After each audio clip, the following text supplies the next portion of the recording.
Yes, and thank you very much for the invitation to this conference. I really appreciate to present my paper to this audience today. Yesterday, Barbara Perlich told about Erfurt, and we are going a bit further east today to Breslau, Wrocław. Both cities are connected. I may mention this shortly because the last group of survivors from Breslau in September 45 left for Erfurt and found a new home there. And some of them went further westward or to Palestine. And one of the survivors even became the leader of the Jewish community in Erfurt, Wolfgang Nossen. I will come back to him later. Yes, I would like to share my presentation. Can you see it? Sorry? Not yet. Not yet? Okay. Now, I hope. Yes? Okay. Good.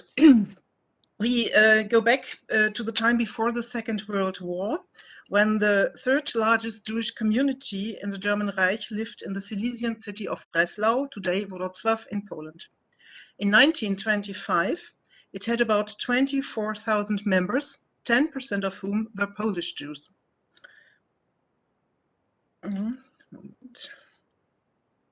No, doesn't work. Okay.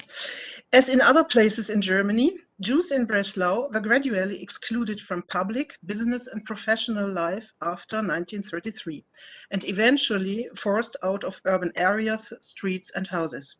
The expulsion of Jews began through forced resettlement within the city, and the situation in the Judenhäuser where Jews were exposed to the arbitrariness of the Gestapo was characterized by impoverishment, uprooting, and insecurity. Living in a Judenhaus meant being on the threshold of deportation. After emigrations of Jews and related house sales and the forced Aryanization of numerous properties in Breslau, in January 1939, there were still over 1,200 real estates owned by Jews, spread over 317 streets throughout the city. In this situation, the law on tenancies with Jews of April 30, 1939, robbed Jewish tenants of tenant protection and provided the legal basis to enforce the intended separation of Jews and non-Jews in houses and streets. The law forced many to move out of their homes or to take in other Jews as subtenants in their apartments. As early as June 1940, the housing office of the city of Breslau transferred responsibility for housing during housing seekers to the Jewish community of Breslau. The latter had to accommodate the many people in need under very difficult conditions in houses owned by the Jewish community or by other Jewish house owners, such as private foundations.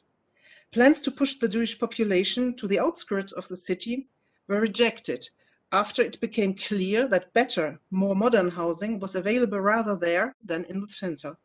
However, Jews were also not to be visible in the old town and on prestigious streets.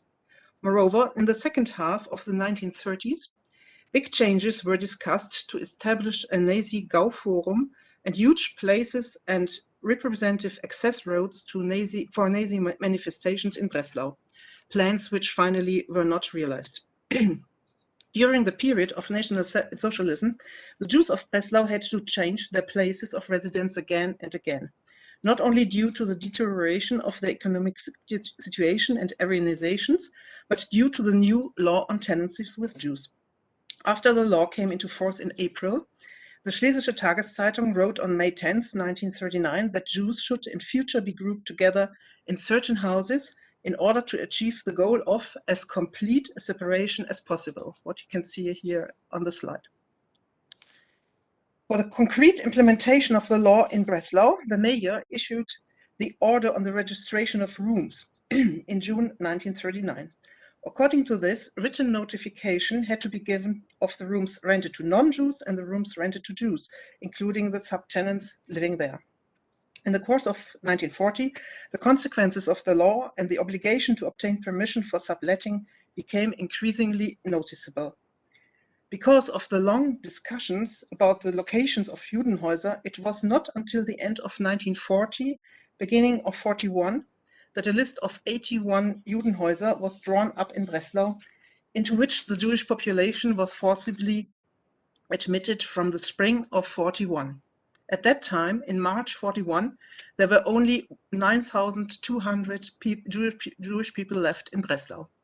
The Judenhäuser were scattered mainly southwest of the city center, but not only. They were used to concentrate the Jewish population and prepare for deportations. With the disappearance of the Jewish population from the city in the course of the war, and especially with the end of the large deportations in 1943, only a few hundred people categorized by the National Socialists as mixed marriages and Mischlinge remained after 43. Who were housed in Judenhäuser near the community center in Sonnen, Zimmer, and Wallstraße. These houses were perceived as a ghetto, certainly because of the isolation and segregation, but not least because of their layout, for example, as a closed complex with front, side, and back houses with an inner courtyard, and were referred to as such by the residents. Let's have a look at the traditional Jewish residential areas in Breslau. The historian and diarist Willi Kohn wrote about the Jewish settlement in Breslau in modern times in his memoirs that, quote, the Jews first lived in their mass at Karlsplatz and then gradually advanced to the new area of the city in the south. At first, Höfchenstraße was very particularly popular, and before that Freiburger Straße, then Körnerstraße, and gradually Kleinburg. Since 1933, the furniture vans, as far as they are still furniture vans at all and not only hand carts, stand with the direction opposite, end quote. The settlement of Breslau Jews around Karlsplatz, including Antonien and Wallstraße, mentioned by Willi Kohn, referred to the quarter in the center of the old town between the marketplace and the town moat, the Stadtgraben, situated close to the royal residence, which had been favored since modern times. Synagogues, Jewish stores and workshops, residential buildings and social institutions such as a hospital and orphanage were located here. You have in the map, in the map you have Karlsplatz about here, the region. Here's the marketplace, the central ring, and this is the Jewish area, and the castle, King's Castle, is about here. And here I marked the medieval Jewish settlement as well, close to the Duke's palace at that time. Today the main university building, and the big circle marks the area southwest of the main station. Main station is here and the railway goes there. So this is the direction in which people moved beginning in the 19th century. The Karlsplatz, previously also Judenplatz, in the interwar period was called Lassalleplatz in memory of Ferdinand Lassalle, the Breslau pioneer of the early German workers' movement, because his birthplace also was located here. The present name of the square, Platz Bohaterów Ghetto Hero Square, refers to the Jewish fighters of the Warsaw Ghetto uprising of 43, not to the local Breslau Jewish history. The opening of the new main railway station on Gartenstraße in the mid-19th century marked the beginning of the expansion to the city to the south and southwest. At first, the Jewish inhabitants of Breslau moved to new and modern buildings in the vicinity of the main station, then further south to the bourgeois Kleinburg quarter, Bordeck today, with lots of representative Gründerzeit villas. Since Breslau Jews were very engaged in welfare activities, they ran a lot of social institutions, often for the benefit of all inhabitants, be they Jews or not. Consequently, in the area mentioned, there were a lot of Jewish institutions and places, such as the Old Jewish Cemetery, founded in November 1856, and the Jewish Old Age Home, Israelitische Altersversorgungsanstalt der Julius und Anna Schottländer Stiftung, at Kirschallee, built in 1897, The Israelite hospital at Hohenzollernstraße, built in 1903, and a Jewish school at Redigerplatz, built in 1909. Other institutions, such as the Beate Gutmann Home and Paula Ollendorf Home, were founded in 1929 and 1930.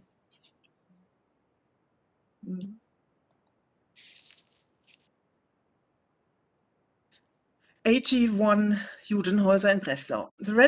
Relatively late compared to other cities, political decision makers from the Gestapo, the security service, the NSDAP, and the city administration in Breslau agreed in March 41 on a list of 81 Judenhäuser in various streets and neighborhoods of the city. As Judenhäuser, they chose former houses of Jewish owners or houses of Jewish institutions deemed unacceptable or unattractive for non-Jewish Breslau residents, including social institutions and quite a few residential foundations for poor and single persons. The selection of the Judenhäuser thus fell on houses of the already existing Jewish infrastructure. In May 41, Gauleiter Karl Hanke increasingly urged that Breslau should be made free of Jews more quickly. Therefore, in the summer of 41, several hundred people at a time were deported from homes and some of the Judenhäuser to so-called Jewish residential communities, a euphemism, jüdische Wohngemeinschaften, outside of Breslau in Taumersdorf near Görlitz, and to the Silesian Grössau Monastery and the former Reich labor service camp in Riebnich. From these three intermediate camps, the Nazis later transported the Jewish prisoners directly to extermination camps or assigned them to the Breslau transports. In 1941, a large number of Jewish Breslau residents, nevertheless, remained in their homes, as it was not possible to accommodate the entire Jewish population in the designated houses. For example, the already mentioned historian and diarist Willy Cohn lived in his apartment on Opitz Street until the first deportation, which he and his family fell victim to. He even already knew that a non-Jewish interested party was ready to take it over. This first transport of Jews from Breslau, 1,005 persons, went to Kaunas in Lithuania. The Nazis murdered all the deportees there on November 29, 1941. Another 10 transports to various camps followed until April 44. In total, the Germans deported more than 7,000 Breslau and Silesian Jews. Let me present in short some examples of Judenhäuser in Breslau. Among these houses were relatively simple residential houses, institutions of the community such as homes for the elderly, cultural and educational institutions, cemetery buildings, and residential homes of Jewish private foundations. As to the residential buildings, we have Kopestraße 65, for example. It was used as a Judenhaus from 41 to 43 and afterwards became a house for non-Jewish families. In 41-42, Kenneth James Arkwright, born as Klaus Aufrichtig in Breslau, lived with his parents in this house and became witness of the deportation of the Korngrün family with whom they shared the apartment. Each family lived in one room. That is what the house looks today. Later, the Aufrichtig family moved on to Wallstraße 31 and lived there in one room. It was this is the street where the synagogue, White Stork Synagogue, is situated. The house was one of the last Judenhäuser. Klaus and his parents had to do forced work. Father and son were deported to labor camps, and the mother lived there even after the end of the war. Klaus met her in this place when he returned to Breslau in 45, yes, and that's what it is today. As an example of the institutions, I can show you the Society of Friends. You see the building, the big representative building on the right side.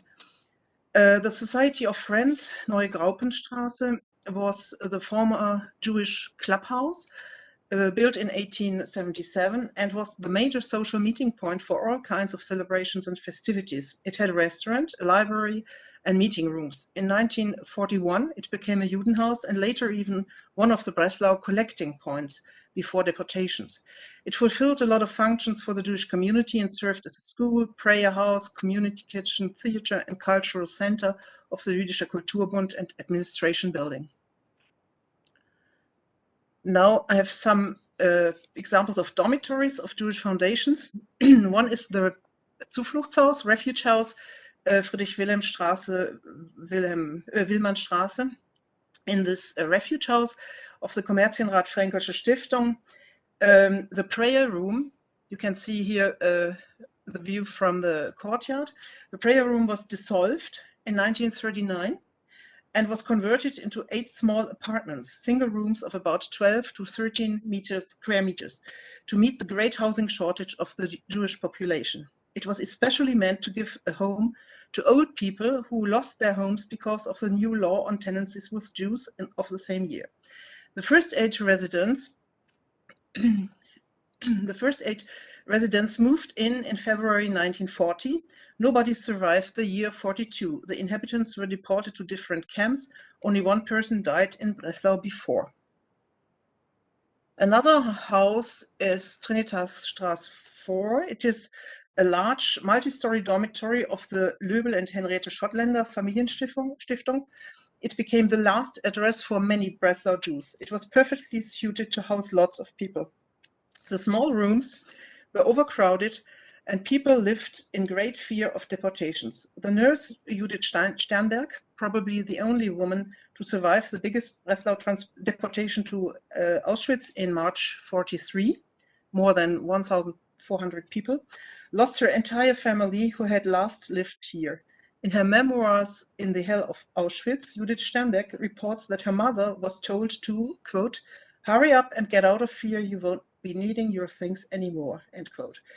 She was not even allowed to put on a coat and was pushed against the wall with a rifle butt. No sooner had she left the room than it was sealed up.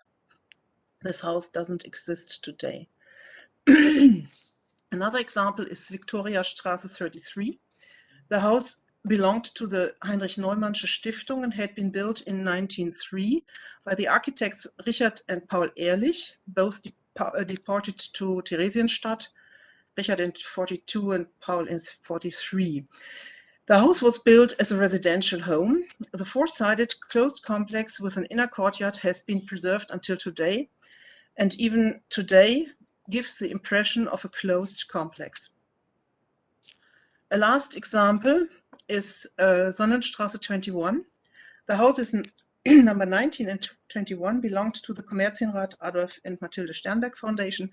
They were built in the 1870s and formed a large closed complex with an inner courtyard. The survivor, Wolfgang Nossen, reported that his family had to vacate their apartment at Borauer Straße in 43 and was assigned to a city ghetto, as he wrote, by which he meant the rare house of Sonnenstraße 21.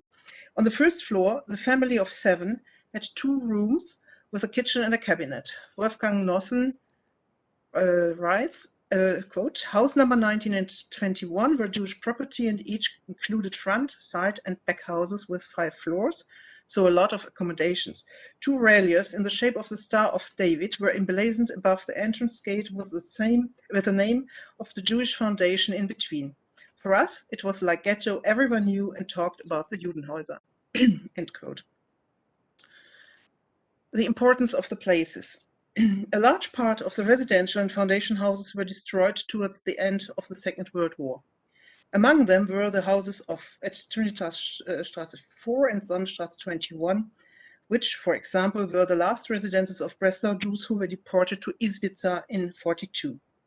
Only the suitcase labels preserved at the Majdanek Museum bear witness to these victims of the Shoah and their last Breslau residential address. However, there is a not insignificant number of buildings which still exist today. The memory of victims of the Shoah can be connected to these places. Heidemarie Uhl writes with reference to a publication on the Vienna topography of the Shoah, quote, "The resource of historical sites as carriers of stories of expulsion and extermination, but also of survival and self-assertion of Jews in Nazi Vienna will be essential in a time when the last witnesses will no longer be available to us." End quote. This remark applies to the situation in Breslau as well. The identification of the Judenhäuser in Breslau therefore also offers the opportunity to remember today the local victims of the Shoah in the urban space from which they were expelled by the Nazis. In large parts, the Jewish infrastructure of the city has survived despite considerable destruction caused by the acts of war in 1945. Therefore, the new Polish community has continued to use some of the buildings in the same functions as a synagogue, school, kindergarten, directly after the war, when several thousands of Polish Jews came to the now Polish city of Wrocław. Even today, the the Wrocław Jewish community still continues to use them. The preserved buildings nowadays bear the stories of their former inhabitants and thus locate the victims and their history in the city from which they once were deported and were meant to be forgotten. Thank you for your attention.